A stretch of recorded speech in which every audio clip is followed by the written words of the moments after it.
시청자 여러분 안녕하십니까.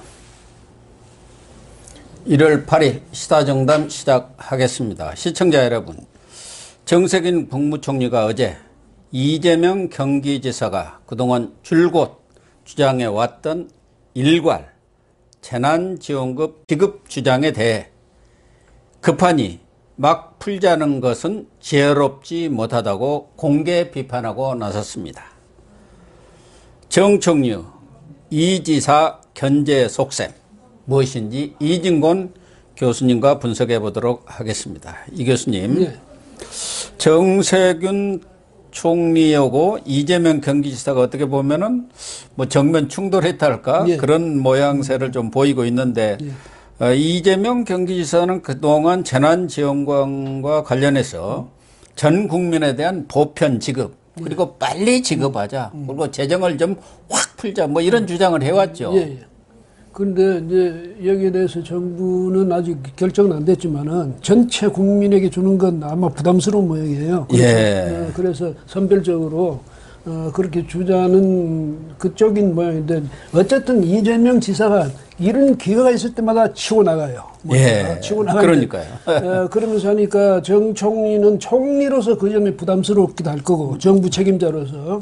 또 하나는 은근히 이런 게 있잖아요. 이제 어떤 라이벌 의식 같은 거, 뭐냐면 정 총리가 완전히 뭐 차기 대선에서 나는 안 한다고 애초에 선언한 바도 아니니까, 또 최근에 그 행보를 보면 저분도 그 차기 대선에 무슨 뜻을 두고 있는 게 아닌가 이런 생각을 할 수 있게 하는데, 그 점에서 이재명 경기도지사는 강력한, 말하자면 자기가 생각할 때는 넘어야 될 그런 산이거든. 근데 그 사람 계속 이렇게 정부 방침에 대해서 이렇게 이제 다리를 걸면서 치고 나가니까 거기에 대해서 이제 불쾌감도 있을 거고, 아마 그래서 이렇게 이제 경고 겸 제동을 걸고 나선 것 같은데, 문제는 단세포 이렇게 표현을 했단 말이죠.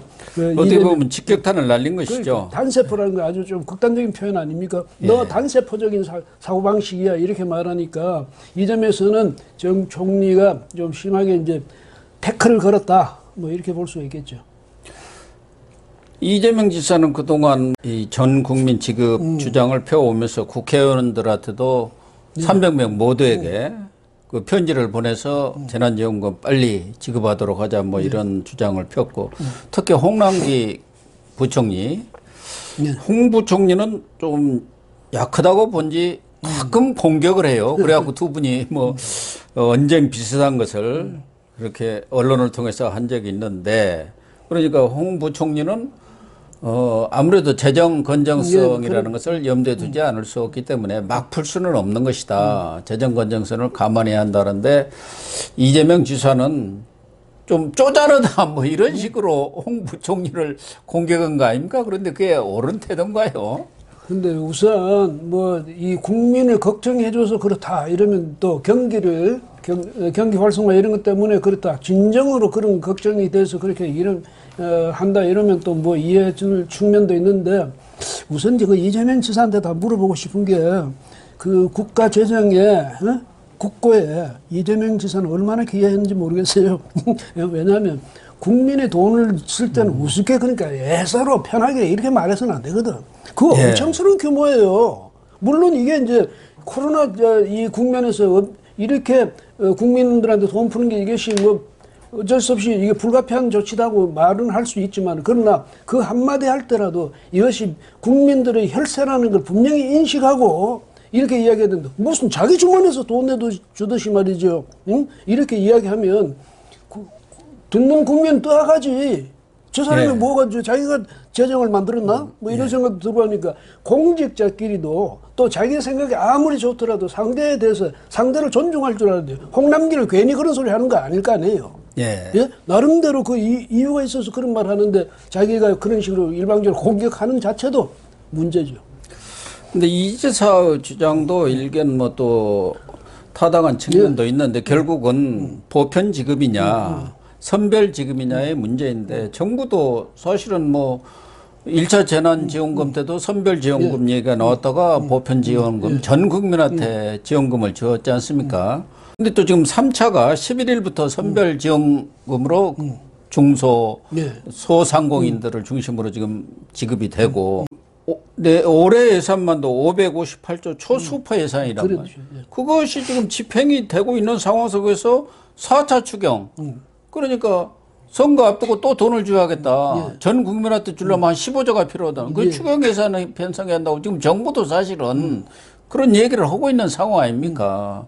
거기다가 기왕 주려면은 이 지사는 빨리 주자는 것이고 정세균 총리는 뭐 주되 원칙을 갖고 주자. 그러니까 코로나로 인해서 고통을 받는 사람들의 수준이 다르지 않느냐. 그 수준에 맞춰서 줘야지 그냥 막 풀어버리면 안 되는 거 아니냐. 그런 얘기인 것 같아요. 그리고 특히 이재명 지사는 지역화폐로 하자는 거고 정세균 총리는 뭐 신용카드 국가 차원에서 이렇게 하는 해도 것은 된다. 신용카드로도 충분하다. 뭐 이런 얘기들이니까 서로 접점은 많이 있는 것 같은데요. 아니 근데 이럴 거예요. 정부로서도 이제 심각하게 고민하면서 하는 게 뭐냐. 이번에는 아무래도 전 국민한테 풀어야 되는 거 아닌가 이렇게 생각하고 있는데 항상 보면 제일 미운 게 말이죠. 얄미운 게 뭐냐면 톡 뛰어드는 거거든. 앞장서 그렇죠. 뛰어드는 거고. 그리고 그 공을 이제 그래, 자기가 그래. 딱 가져가는 거죠. 내가 이렇게 주장해서 그러니까, 했다. 그런 것을 이제 이재명 지사가 잘 하잖아요. 그러니까 우리가 지금 고민해가면서 겨우 이제 어떻게 길을 잡으려고 하는데 톡 뛰어들어가지고 자기가 하는 것 같이 이렇게 하는 것도 기분이 안 좋을 거예요. 안 좋은데 문제는 뭐냐면 이게 이제 정부로서도 물론 선별 지원이라든지 뭐 적재적소에 쓴다는 그런 건 이제 이해가 되는데 그것도 논리적으로 맞는데 또 한편으로 이것이 만약에 이제 장기화되니까 이것이 전체 국가 경제, 국가 경기 차원에서 보면 이건 너무 소비가 어렵고 이러니까 소비 진작 차원에서라든지 경제 활성화 차원에서 이럴 때는 전 국민한테 준다는 명분이 있거든. 예, 그래서 그런 명분도 있고 하니까 어느 쪽이 반드시 옳고 그러다 말하는 게 아니라 그 당시 상황에서 어느 쪽이 더 시급하냐, 긴급하냐, 이제 이걸 따져야 될 텐데, 어쨌든 지금 싸움은 보면 그것보다는 왜 뛰어들어서 네가, 그렇게, 당신의 공으로 하느냐, 이제 아마 그것 때문에 더 기분이 지금 나빠 있는 것 같아요. 그러니까 정부 입장에서는 어쨌든 경기지사도 민주당 출신 아닙니까? 그리고 민주당의 유력 대선 주자인데 유력 대선 주자가 자꾸 정부가 하고 있는 문제에 대해서 발목을 잡는 듯한 뭐 문재인이라든가 민주당에서 주장하는 것은 늘 원팀 아닙니까?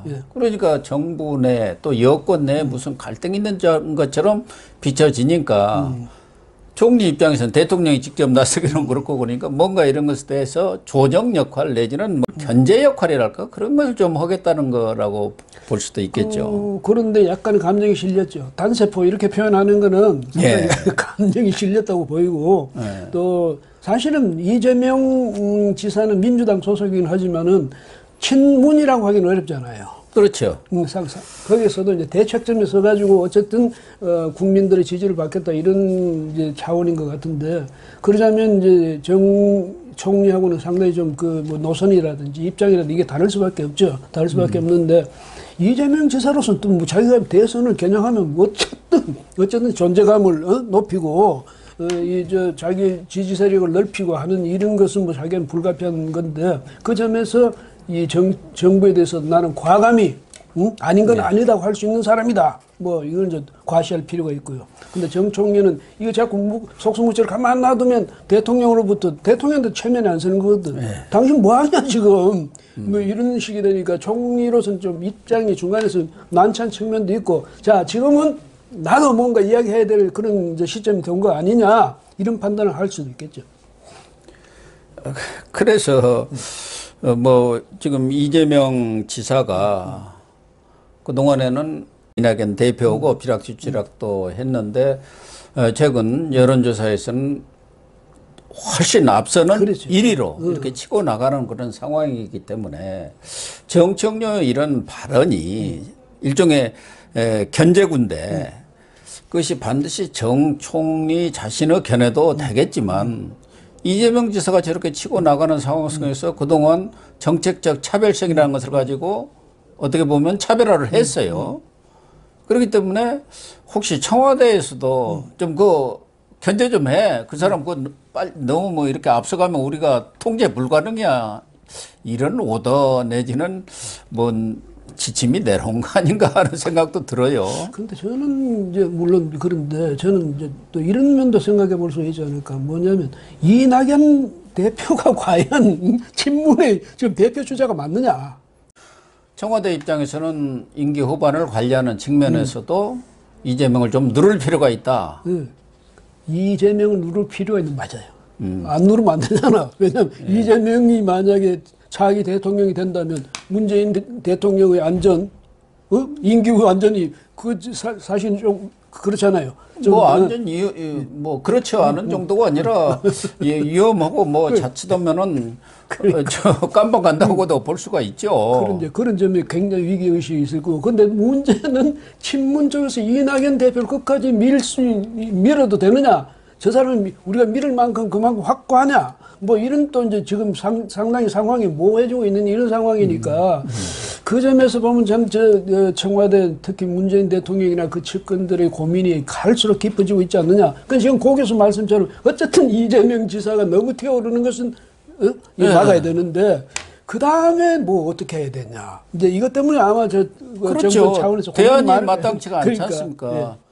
전에 같으면 김경수라도 뭐 하나의 대안으로 볼 수가 있었는데 현실적으로 대법원에서 판결이 뒤집어지기는 어렵다는 것이 대적인 법률 전문가들의 견해 아닙니까? 그렇죠. 그렇다고 한다면 지금 뭐 거론되는 사람들 가지고 뭐 이광재든 뭐 이인영이든 뭐 이것 가지고는 좀 어려울 것 같고 임종석이도 마찬가지고 그 중에 이제 대안 하나가 나온 게 정세균 총리 아니겠습니까? 그렇죠. 여러 가지 경륜이라든가 인품이라든가 이런 면에서는 뭐 충분히 하나의 대안이 될 수가 있는데 문제는 국민이 알아줘야 하거든요. 국민한테 인기가 있지 않은데 지금 지지율이 2%, 3%도 안 나오죠. 그렇죠. 그러니까 이런 문제에 대해서 언론 분석은 아젠다를 좀 선점하기 위한 경쟁에 들어간 거 아닌가 그렇게 보는 거 아니겠습니까? 수가 있을 거예요. 그래서 만약에 정세균 총리가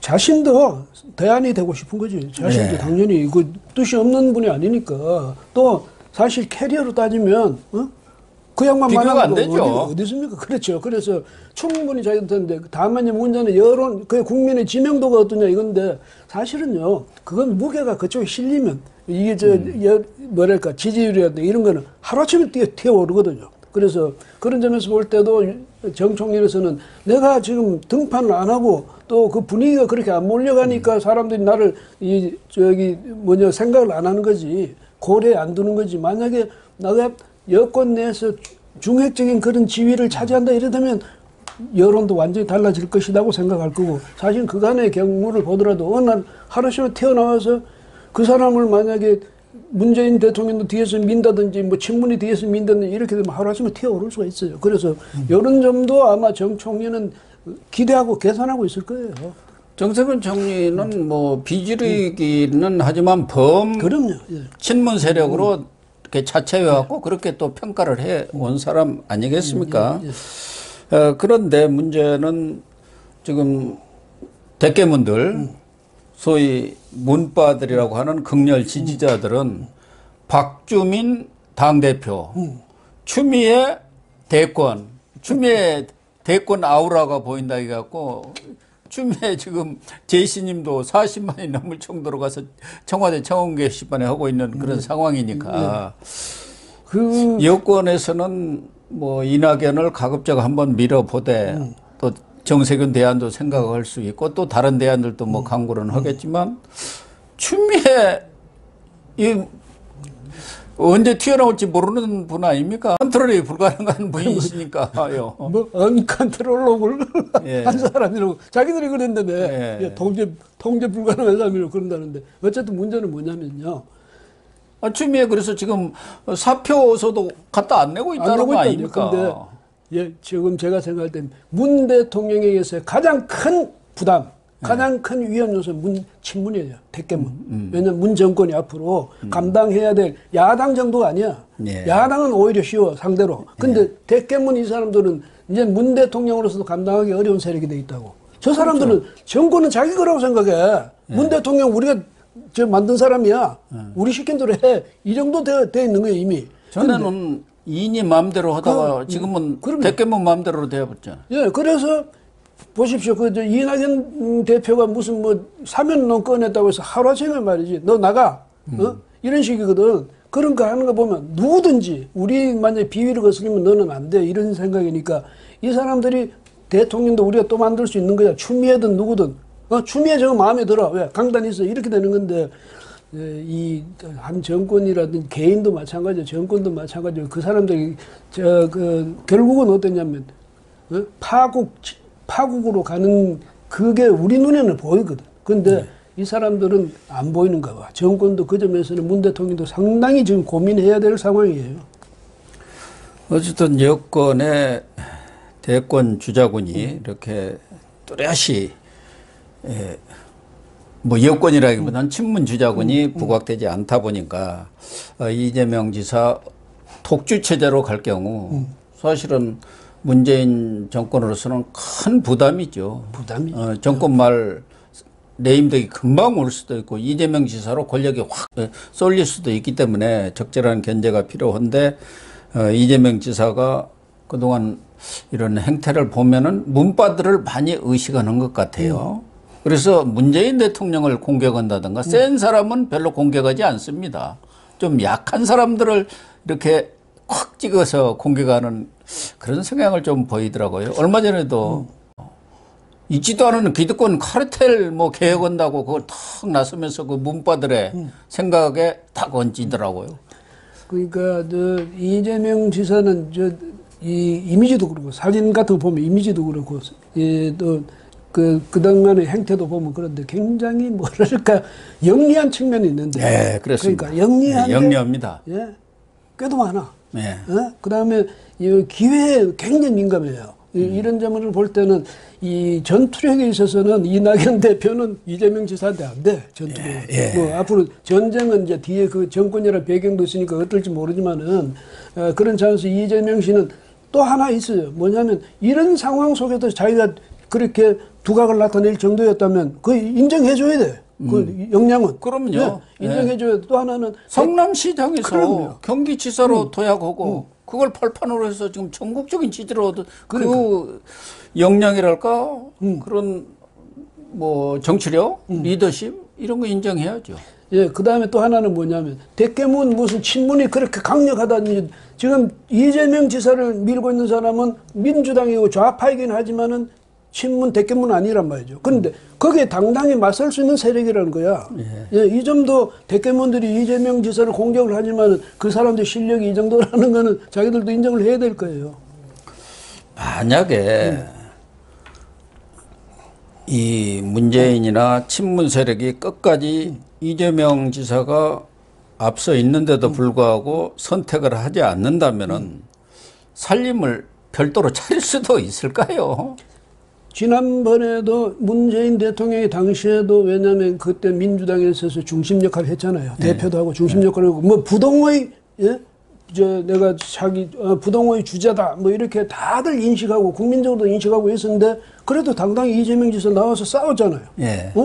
이런 걸 보면 만약에 정권이 무슨 뭐 누구를 우리 정권이 이 사람 대표 주자라고 해서 이 사람이 뒤로 물러설 사람 아니지. 아닌데 요거는 이제 나중에 막판에 가서 이제 어차피 경선은 해야 될 테니까 그때 이제 승부를 보겠지만 그 전에 뭐 내가 주눅이 들어서 포기하겠다 이런 사람은 절대 아니다 이렇게 볼 수 있겠죠. 뭐 주눅이 들어서 포기할 일은 없고 친문 세력이 끝까지 이재명하고는 어느 경우에도 자기 쪽 대선 주자로는 안 세우겠다 한다면은 뭐 자기 세력을 끌고 그럼요. 새로운 정치 세력으로 탈당을 통해서 뭔가 모색을 해볼 수 있는 그런 가능성이 있을 수도 있는 것이죠. 그렇죠. 뭐 그런 것도 염두에 둘 수 있겠는데 그 점은 이제 상당히 이제 이재명 지사로서도 결심하려면 부담스러운 측면이 리스크가 많겠죠.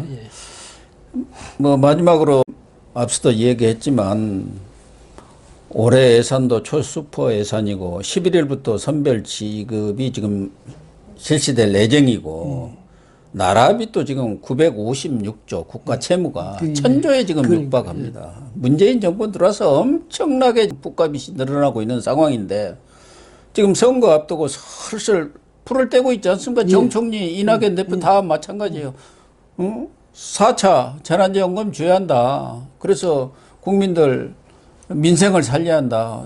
정총리도 이재명 지사 이렇게 반박을 하면서도 재정 건정성보다 더 중요한 것은 민생이다. 결국 민생이 뭡니까? 돈 풀자는 거 아니겠습니까? 그냥 경기를 살릴 수는 없는 그런 상황이니까 이렇게 막 풀어대도 되는 건지. 물론 워낙 코로나로 어려운 분들이 있으니까 그런 분들한테 지원하는 거 좋지만 또 일괄 지급해가지고 결국 그게 뭡니까? 돈으로 표사자는 얘기 아닌가요? 그러니까 그동안에 우리뿐 아니라 세계적으로 보면 이 좌파 정권이 이제 등장해가지고 그 세력을 확장해 나가는 그 과정을 보면 비슷한 유형이 있어요. 뭐냐면, 국민들한테 많이 주는 거지. 그러니까 포퓰리즘적으로 많이 주는데 그 돈은 결국은 이제 국가재정 아닙니까? 국고에서 나오는데 그거 이제 채우려면 세금을 많이 거둔다든지 이제 이런 수밖에 없거든요. 그렇게 가면, 이게 지금 우리 처음에 한번 저지르기가 어렵지만 한번 저질러 놓고 그다음 쉽다고. 전에는 무슨 GDP의 뭐 40% 넘어서면 안 된다. 40%가 무슨 뭐 그 마지노선이다 이러다 요새 탁 넘어서니까 이제 예사하잖아요. 100% 가도 상관없어. 외국의 경우 보면 뭐 그 정도는 문제 아니야. 이런 식으로 이제 나가게 된다고. 이래 되면 나중에 이제 회복 불능의 상태에 가게 되는 거예요. 왜냐면 세금은 엄청 소리 걷어 드릴 거고 그다음에 그걸 가지고 이제 이렇게 국민들한테 뭐 사사건건 다 풀어대면 이게 그야말로 거대한 방대한 정부가 돼가지고 그게 뭐 다른 말할 필요 없어요. 그게 바로 사회주의적인 정책이야. 예. 이런 상황으로 가게 되는 게 아닌가 이런 우려가 지금 갈수록 증폭되고 있는 상황 아니겠습니까? 네, 그렇습니다. 네, 시청자 여러분, 뭐 재난지원금 코로나 상황 속에서 어려움을 겪고 있는 국민들한테 지원하는 건 맞습니다. 그래야 뭐 살 것 아니겠습니까? 민생이 잘해야 국가도 사는 것이니까.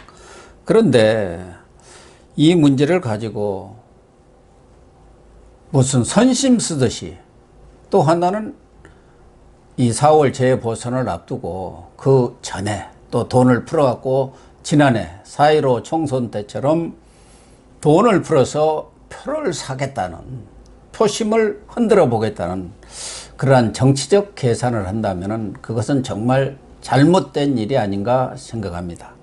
시청해 주셔서 감사합니다.